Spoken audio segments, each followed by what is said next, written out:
चलिए हम आज वापिस से एकत्रित हुए हैं बहुत दिनों बाद। का काम चल रहा था। उससे पहले जो हमारा काम पहले मैंने कुछ कक्षाएं ली थी।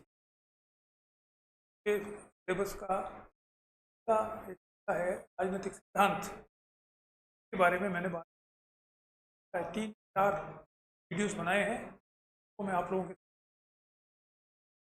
आज चूँकि हम वापस से आरंभ कर रहे हैं, सिलेबस के बारे में बात करूँगा। कल से हम सिलेबस में पढ़ाई शुरू कर देंगे।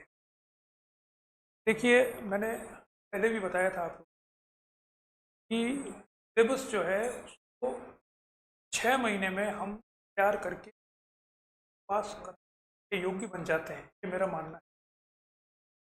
उसी को ध्यान में रखते हुए मैंने जो कोर्स आरंभ किया है, ये लगभग 4 महीने में 5 महीने में भी समाप्त हो जाएगा और उसके बाद टेस्ट वगैरह दूसरे वही करते रहेंगे।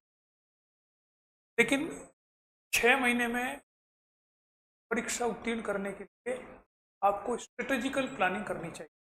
यानी एकदम से पढ़ना शुरू न करके पहले 1 दिन 2 आप इस पे लगाइए कि कैसे पढ़ें और किस तरह से पढ़ें, किस टॉपिक को ज़्यादा महत्व दें, किस टॉपिक को कम महत्व दें और कहाँ से पढ़ें, कि कहाँ से पढ़ें, किसको पढ़ें और कैसे पढ़ें। ये 3 बातें हमको ध्यान रखनी है। तो हम कोर्स की बात कर रहे हैं। पहली बात तो ये कोर्स सिलेबस हो गया आपका। अब इसका पहला तो ये है कि सोर्सेस, स्रोत है, स्रोत में से लिमिट करो।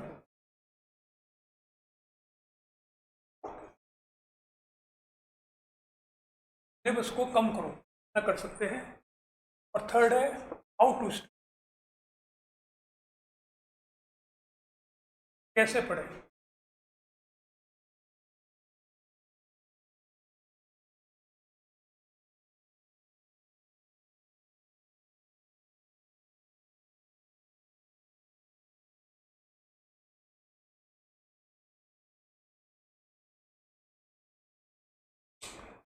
पर मैंने वीडियो बनाया है, देख सकते हैं। इस पर मैंने वीडियो में कैसे पढ़े पर भी मैंने थोड़ा सा बताया है, लेकिन इसको और विस्तार।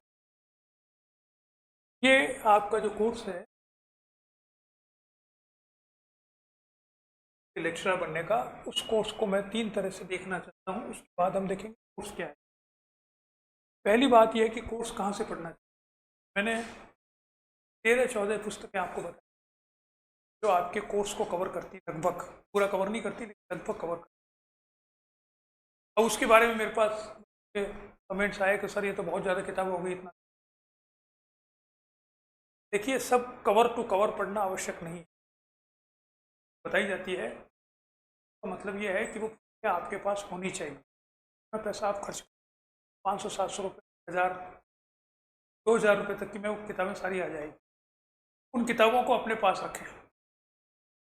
वो किताबें आपके स्रोत है। जब भी आपको कोई टॉपिक पढ़ रहे हो, किसी में शंका हो, नहीं आप टॉपिक तो प्योर से पढ़ रहे हैं, आपका नोट्स हैं उसको पढ़ रहे हैं या पढ़ रहे हैं, वो पढ़ के उसमें आप ध्यान दें इन पुस्तकों में क्या लिखा हुआ है और इन पुस्तकों में वेरीफाई करें तो आपने पढ़ा है उसको कि ये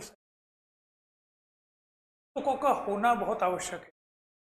उसके होने का मतलब ये नहीं कि पूरी किताबें आपको कवर टू कवर पढ़नी, लेकिन उनके होने का अर्थ ये है आप हाथ में रख के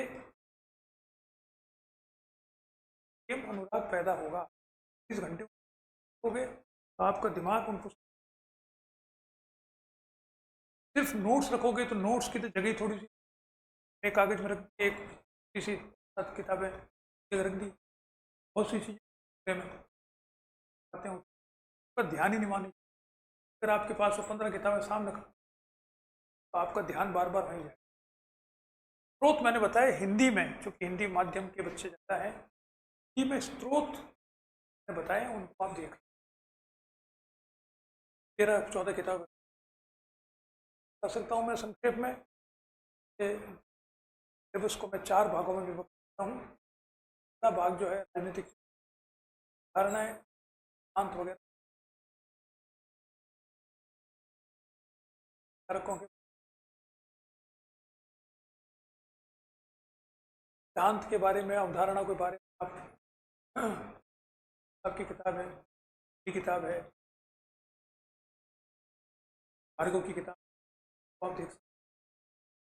रचनात्मक राजनीति में आपको सिर्फ गेना साहब की एक भाग में भी आती है, जो ओरिजिनल किताब थी वो तो एक भाग में आती है, रचनात्मक राजनीति।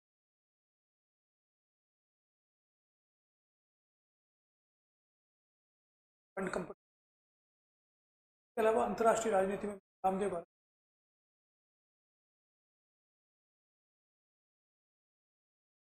किताब है, दीक्षित की किताब है। भारतीय शासन राजनीति में तो ध्यान का हिस्सा है, उसके लिए डी बसु हिंदी टेक्स्ट आपका जो करना वो कॉन्स्टिट्यूशन आपके पास, ये आपके पास होनी चाहिए। इसके अलावा आप और किताबें हैं, लेकिन ये मूल किताबें हैं जो आपके पास। तो पहली बात तो ये है कि आपके स्रोत क्या है। अगर ये स्रोत कि आप जो टेक्स्ट जो आपके पास तो कोचिंग से आपको नोट क्या होती है, जो शिक्षक पढ़ाता है वो तो नोट, दूसरे बच्चे होते हैं जो देख के नोट को जज करने का कोई सिस्टम नहीं होता। यानी वो उसने जितने कहीं से उतारा है, मान लीजिए वो सही नहीं उतारा है, गलती हो गई उससे उतारने में, या किसी जिस पुस्तक से उतारा है वही गलत है, छपा वही गलत है, तो आगे से आगे वो छपा गलत चलता है।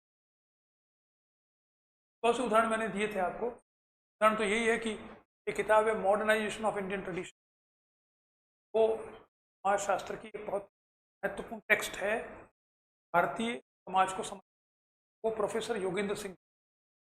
लेकिन मैंने देखा नोट्स आए थे वो योगेंद्र यादव लिखा हुआ, कि आजकल योगेंद्र यादव ज़्यादा लोकप्रिय हो रहा है, तो इस माना किसी ने किताब लिखी हो, प्रोफेसर योगेंद्र JNU के सम्मान रहा है। लेकिन चूंकि अब उनके आम आम बोलचाल में नहीं आता, वो कोई यूट्यूब पर आते नहीं है, उनकी कोई वीडियो नहीं चल रही है, तो लगता है कोई बहुत, अब आपने वो गलत याद कर लिया, लिखा हुआ है एग्जाम में, मान लो सवाल आ गया तो आप तो योगेंद्र यादव लिख दो। तो क्यों ऐसा है कि जो पढ़ाने वाला है उसने उसको चेक ही नहीं किया, लिख के दिया, जो असिस्टेंट है उसको चेक करने के लिए अलग एक मशीन। अच्छी किताबें वो होती है जो जहाँ से प्रकाशित हुई है तो प्रकाशन का अथॉरिटी। हार्वर्ड यूनिवर्सिटी प्रेस की किताब में उसमें गलती नहीं मिली, ऑक्सफोर्ड यूनिवर्सिटी प्रेस की किताब में गलती नहीं मिली, और दूसरी किताबें उनमें गलतियाँ नहीं मिलेगी। ऐसी स्थापित पब्लिशिंग हाउसेज है जहाँ पर कि एडिटर्स होते हैं, रिव्यूअर्स होते हैं, करेक्ट करने वाले लोग होते हैं, उसकी टीम होती है, गलती रहने की संभावना बहुत कम होती है। तो ये जो नोट्स बनते हैं कोचिंग से, इनकी कोई क्वालिटी कंट्रोल नहीं होती। इसलिए मैं ये नहीं कह रहा उनको नहीं पढ़ना चाहिए, क्योंकि वो अवेलेबल होता है, 9% तो सही होते हैं, वो 1% भी गलती और वही आपके एग्जाम में आ जाए, तो के लिए ये पुस्तकें जो मैंने बताई है ये करीब वो आपके पास होना चाहिए, कि ये गलती ना हो कि आप कोई गलत बात को याद करते रहें और फिर बाद में आप कहें सर इसमें तो ये लिखा हुआ था। बस भी आता हूँ कि सर इसमें किताब में तो ये लिखा होता, नोट्स में ये लिखा होता, या नोट्स में जो लिखा हुआ था उसको नहीं जाना। मेरी अपनी पुस्तक जो ये है उसमें मेरे से ही गलती रह गई, मैंने भी खुद नहीं चेक किया, उसको गलती रह गया। मैं बताऊँ गलती क्या रह गई थी, उसको फिर दूसरा उसमें ठीक किया हमने, तो मेरे को बच्चों ने बताया, ध्यान नहीं था। उसका कारण ये जैसे प्लेटो और अरस्तु, प्लेटो ने डिडक्टिव मेथड काम में लिया और अरस्तु ने अंग्रेजी में, तो मुझे अंग्रेजी में पढ़ा था, लेकिन डिडक्टिव मेथड को हिंदी में क्या कहते हैं, आगमनात्मक कहते हैं कि निगमनात्मक कहते हैं। तो कन्फ्यूजन हो गया, मैंने गलत, और मैंने चेक नहीं किया, मेरी गलती ये थी, चेक करना चाहिए था। मैंने सोचा इसका मतलब ये वो गलत छप के चला गया और मेरी किताब में आ गई। बाद में जब बच्चों ने किताब खरीदी कहा सर ये ऐसे कैसे, ये इसका तो मैंने अपनी गलती दूध गया उस संस्करण में वो ठीक किया। मैं जो आपको बात बताने की कोशिश कर रहा हूँ कि पुस्तकों की क्या महत्व है, स्रोत का क्या महत्व है। आप 2000-4000 रुपये खर्च की तो ऑथेंटिक प्रमाणीकृत जो किताबें हैं वो आपके पास होनी चाहिए। जब तक आप सारे एग्ज़ाम पास करके और पढ़ना लिखना छोड़, अगर आप शिक्षक बन रहे हो, पॉलिटिकल साइंस लिखा नहीं है और बन रही है आप पॉलिटिकल स्कूल बन रहे हो, असिस्टेंट बन रहे हो, तो वो तो आपको छोड़, ये स्रोत आपके पास होने चाहिए। मैंने बताया वो न्यूनतम है, पढ़ते जाइए, ये नहीं है कि इतना ही रखना है। बाद में आप जो करते जाएंगे, नए नए एडिशन आते रहेंगे, नई नई बातें टॉपिक्स आते, वो जिन किताबों में हो।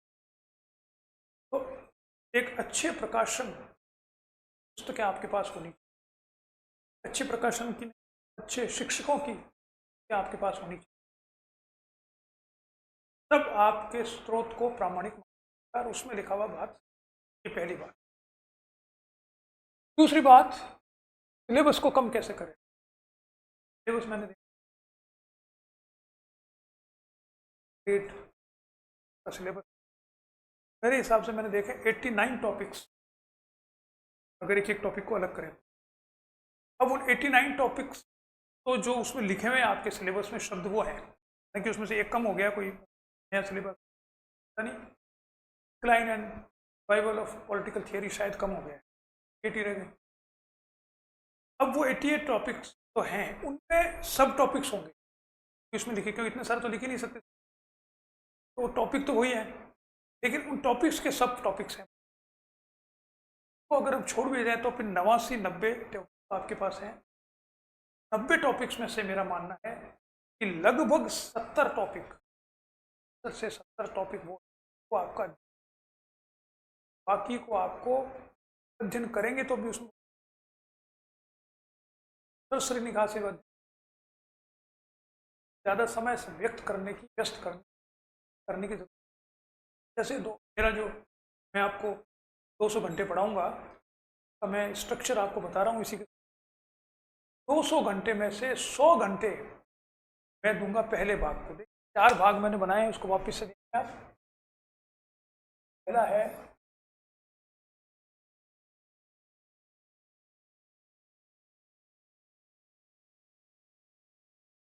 तर्क धारणा है,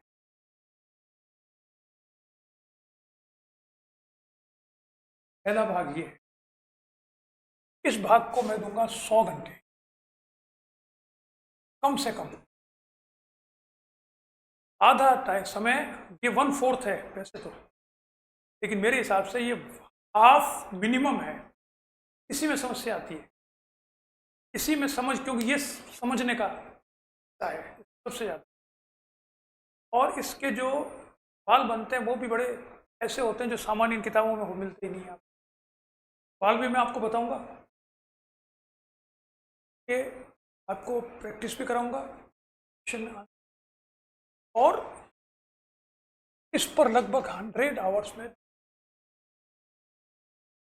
दूसरा आपका वो है तुलनात्मक राजनीति।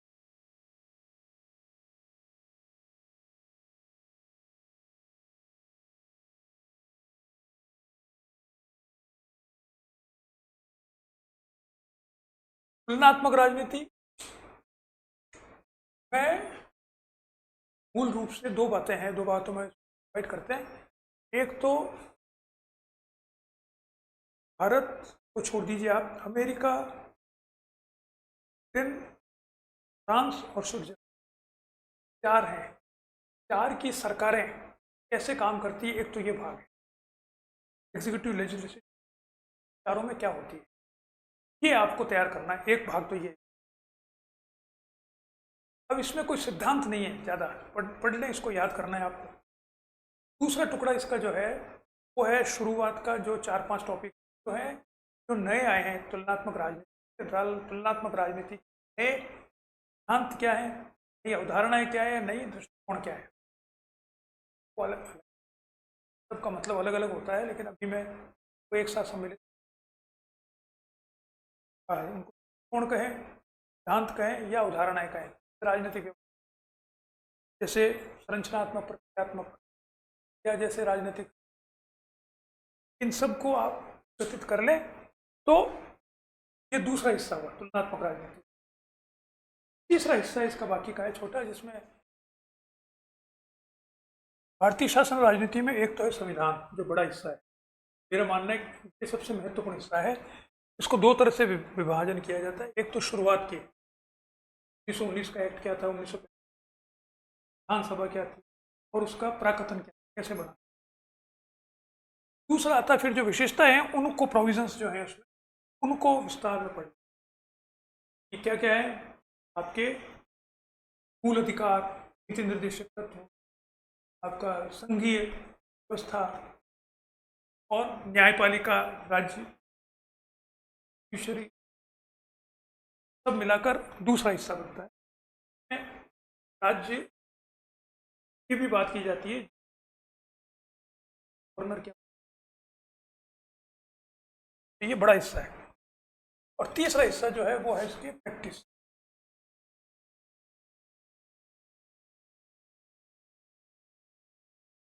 प्रैक्टिस में जाति, धर्म, क्षेत्र वगैरह या नए नव सामाजिक आंदोलन कौन कौन से हुए हैं, नया डेवलपमेंट क्या हुआ है भारतीय राज्य, चुनाव कैसे होते हैं, चुनाव में लोगों का हिस्सेदारी कैसे है राजनीति में, ये तीसरा हिस्सा है। तो इसके भी तीन हिस्से हो गए। इसमें ये दूसरा हिस्सा जो है ये, और ये पहला हिस्सा, ये सबसे महत्वपूर्ण है, फिर ये महत्व है, फिर ये महत्व, इसलिए इसको अपन बिल्कुल लास्ट में देखेंगे थोड़ा सा। जाति की क्या भूमिका, बहुत ज़्यादा पढ़ने की आवश्यकता। चौथी चीज होती है वो है अंतर्राष्ट्रीय राजनीति।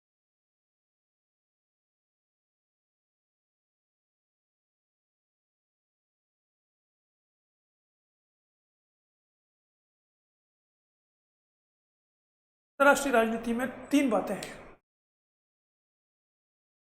देखिए,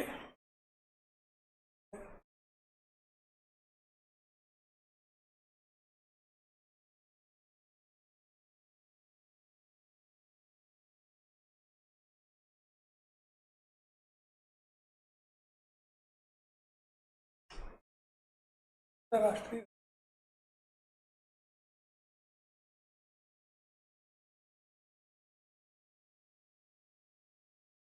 एक तो है दृष्टिकोण, या जैसे कहते हैं आगम, अंतर्राष्ट्रीय राजनीति का अध्ययन कैसे किया, रियलिस्ट है, आइडियलिस्ट है, मार्क्सिस्ट, स्ट्रक्चरलिस्ट है, वगैरह वगैरह, उनका एक अध्ययन करना है हमको। उसमें से सवाल आते हैं, वो एक हिस्सा हो गया। दूसरा हिस्सा मेरे हिसाब से है वो है भारत देश नीति।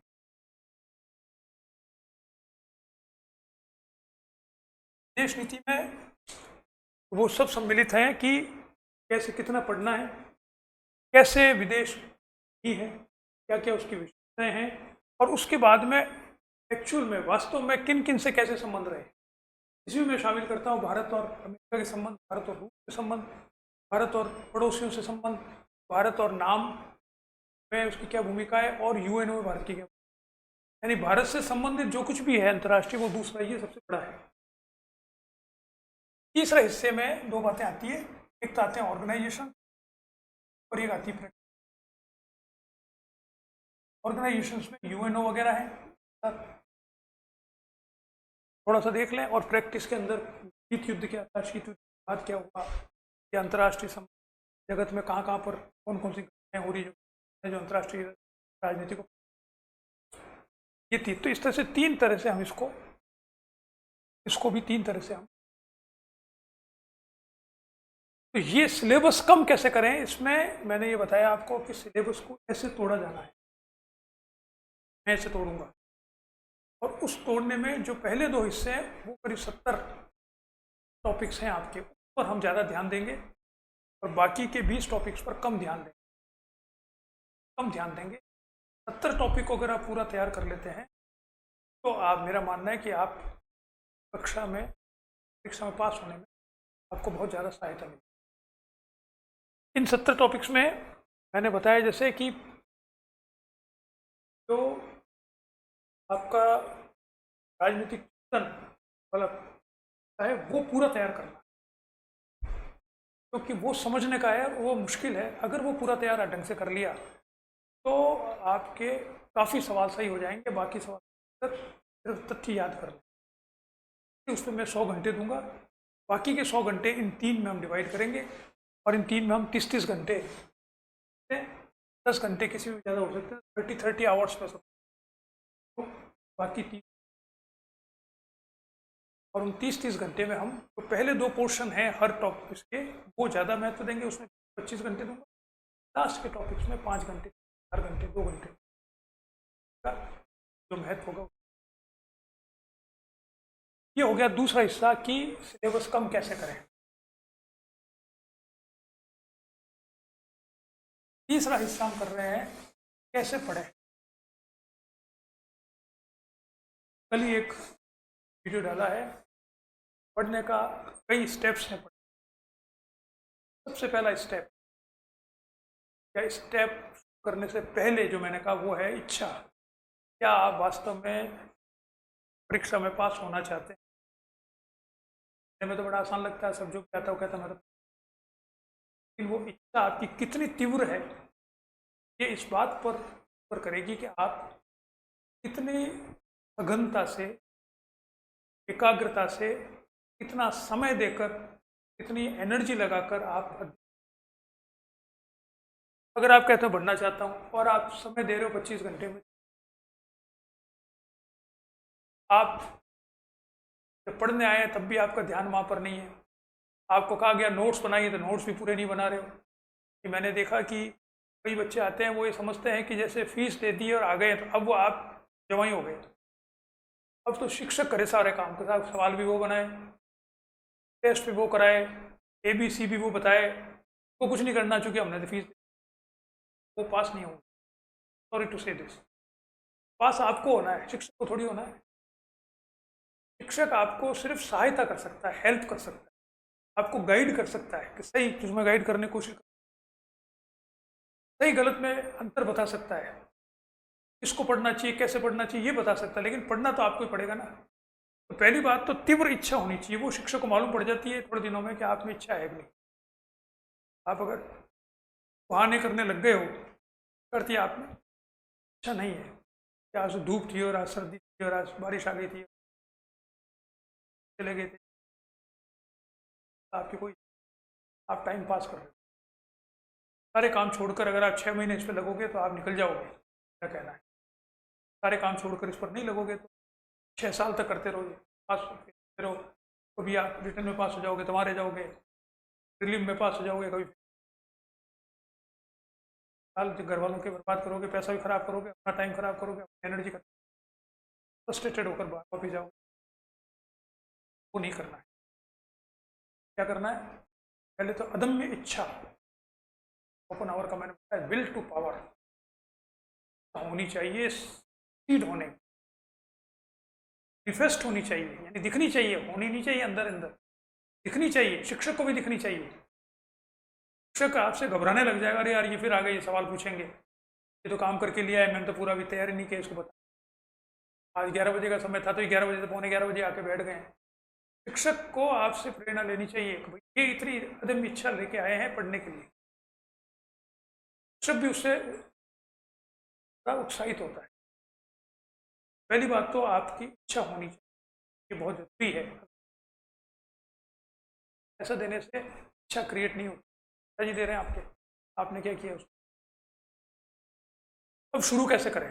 ये मान लीजिए इच्छा है आपकी, अब आपकी इच्छा है, आप पढ़ना चाहते हैं, अब लेकिन मालूम नहीं कैसे पढ़ें। तो 2 बातें तो आपको बताई दी है कि आप सोर्सेस क्या हैं और कोर्सेज को कैसे, कोर्स को कैसे डिवाइड करना, और मैं डिटेल में आपको बताता रहूँगा। अब कैसे पढ़ना शुरू करें? मैंने कल ही एक वीडियो डाला, वो है 5 मिनट रोज। सबसे पहले 5 मिनट के जीवन क्या होने चाहिए 6 महीनों में। पहले 5 मिनट आप सिलेबस अपने सामने टेबल पर और उस सिलेबस को देखो। देखने का मतलब, आप जैसे मैंने ये सिलेबस रख रखा है मेरे सामने, अब इस सिलेबस में दे रखा है क्या, शुरू से देखें आप। पॉलिटी जैसे मैंने बताया 5 भागों में विभक्त कर रखा है, इसको भी आप विभक्त कीजिए, मैं आपको नोट आपको भेज दूंगा। इसको इस तरह से विभक्त कीजिए और इसको देखिए। मैं ऐसा मानता हूँ कि ऐसा करने से करीब 7 दिन में आपको ये सिलेबस पूरा याद हो जाएगा। पहले तो आपको सिलेबस याद होना चाहिए, कोई याद नहीं, आप किताब ढूंढते रहे, आपसे पूछे साहब ये एग्नी कोर्स में, तब मैं देख के बताता हूँ। 1 महीने से पढ़ रहे हो, तुमको ये पता नहीं सिलेबस क्या है, तो उम्मीद करते हो कि हम आपको सब कुछ पढ़ा देंगे। तो पहली बात तो रोज सुबह सुबह उठ के या शाम को, समय भी न, आप समय भी जो है फिक्स, रोज में 8 बजे सुबह, रात को 9 बजे सोने से 10 बजे मैं ये सिलेबस देखने से क्या होगा, 7 दिन में आपको सब याद हो जाएगा। उसके बाद फिर भी देखोगे आप तो क्या होगा, फिर आपको उसके बारे में मालूम होने लगेगा, याद करने लगेगा, जो आपने 7 दिन में पढ़ाई करी है वो पढ़ाई उसमें रिफ्लेक्ट होने लगेगी। आपने जैसे पहले लिखा राजनीतिक सिद्धांत, अर्थ एवं उसकी उपयोगिता, पहला है राजनीतिक सिद्धांत। अगर आपने पढ़ा है कक्षा में, पेपर पढ़ा है, तो वो जब ये पढ़ोगे राजनीतिक सिद्धांत, अर्थ और उपयोगिता, तो आपके दिमाग में वो आएगा, वो अर्थ और उपयोगिता क्या थी, वो याद होने लगेंगे, वो पास में रखो। फिर 4 महीने में, 5 महीने में आपकी हालत हो जानी चाहिए कि जितने भी 90 टॉपिक हैं, उन 90 टॉपिक के जो कोर आइडियाज हैं, मूल जो विचार हैं, वो आपके टिप्स पर होने चाहिए। भारतीय संविधान की विशेषताएं तो आप यूँ बताओ, 1 2, मूल अधिकार कौन कौन से हैं, मूल अधिकारों से संबंधित कौन से महत्वपूर्ण मुकदमे हुए हैं, ये क्या निर्णय थे, वो यूँ। अंतर्राष्ट्रीय राजनीति में भारत और अमेरिका के संबंधों में भारत के प्रधानमंत्री कितनी बार अमेरिका गए और कब कब गए, अमेरिका के राष्ट्रपति कितनी बार भारत आए और क्या हुआ उससे, नेम के अब तक के कितने मीटिंग्स हुई और कहाँ कहाँ पे हुई है। ये ऐसे आपके टिप्स पर आने चाहिए। जब ये आएंगे तब मैं मानूंगा 4 महीने बाद, तब फिर आप परीक्षा में उत्तीर्ण होने की। तो पहला काम जो शुरुआत करनी है, बाकी काम धीरे धीरे बताऊंगा, आप वैसे बताऊंगा, आपने सिलेबस उसको मैंने बताया आपको कि 3 टॉपिक्स में पढ़ा चुका हूँ, उसको मैं सिलेबस वीडियोस आपको दे बाद हम शुरू करके आगे क्या क्या पढ़ना चाहिए। फिर शुरुआत में पॉलिटिकल थॉट से ही, पहले 100 घंटे मैं इस पर देना, ये पूरा, हालांकि बीच गाली वगैरह नहीं होगी कुछ, लेकिन बावजूद भी आपको ये थॉट और अवधारणाएं मैं आप